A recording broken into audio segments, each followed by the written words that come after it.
નમસ્કાર દર્શક મિત્રો, તહેલકા ન્યૂઝમાં આપ સૌનું હાર્દિક સ્વાગત છે। ભરૂચની ગાયત્રીનગર સોસાયટીમાં જૂના રસ્તામાં કોઈપણ પ્રકારની સમસ્યા ન હોવા છતાં નવો રસ્તો બનાવવા માટે તંત્ર દ્વારા જૂનો રસ્તો ખોદી નાખતા સ્થાનિકોની સમસ્યા વધી। ભરૂચની ગાયત્રીનગર સોસાયટીમાં જૂના રસ્તામાં કોઈપણ પ્રકારની સમસ્યા ન હોવા છતાં નવો રસ્તો બનાવવા માટે તંત્ર દ્વારા જૂનો રસ્તો ખોદી નાખતા સ્થાનિકોની સમસ્યા વધી ગઈ છે। જેમાં જૂનો રસ્તો ખોદી નાખતા સ્થાનિકોની પાણીની લાઈનો તૂટી જતા સ્થાનિકોને 2 દિવસ સુધી પાણી વગર તરસ્યા રહેવું પડ્યું હતું અને ગટર લાઈનો તૂટી જવાથી લોકોની મુશ્કેલીમાં વધારો થયો હતો। રસ્તો ખોદી નાખતા લોકોને ઘરની બહાર નીકળવું પણ મુશ્કેલ બની ગયું છે અને લોકોને પોતાના વાહનો પોતાના ઘરથી દૂર અન્ય જગ્યાએ મૂકવા પડ્યા છે અને ગાયત્રીનગરમાં લોકોને જલારામ બાપાના મંદિરે દર્શન કરવા જવામાં પણ ઘણી મુશ્કેલી પડે છે।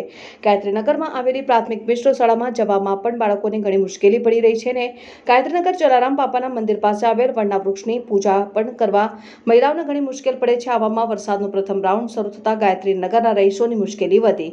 ખોદી કાઢેલા રસ્તા અને ગાયત્રીનગરમાં આવેલા મેદાનમાં વરસાદનું પાણી ભરાઈ જતા વરસાદી પાણી લોકોના ઘરમાં ઘૂસ્યા।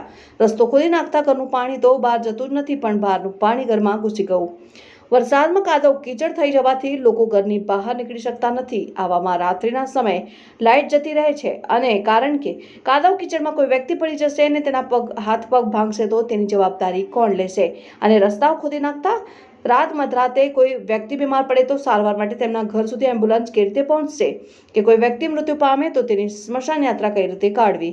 તંત્ર દ્વારા દર વર્ષે ભરૂચમાં ચોમાસામાં જ રસ્તાની કામગીરી શરૂ કરવામાં આવે છે તો અત્યાર સુધી શિયાળા કે ઉનાળામાં કામગીરી કેમ ન કરી? ગત વર્ષે પણ ચોમાસામાં લિંક રોડ પરનો મુખ્ય રસ્તો ખોદી નાખવામાં આવ્યો હતો અને પછી વરસાદ પડતા કામ અટકી ગયું હતું અને ઘણા લાંબા સમય પછી લોકો હેરાન પરેશાન થયા હતા।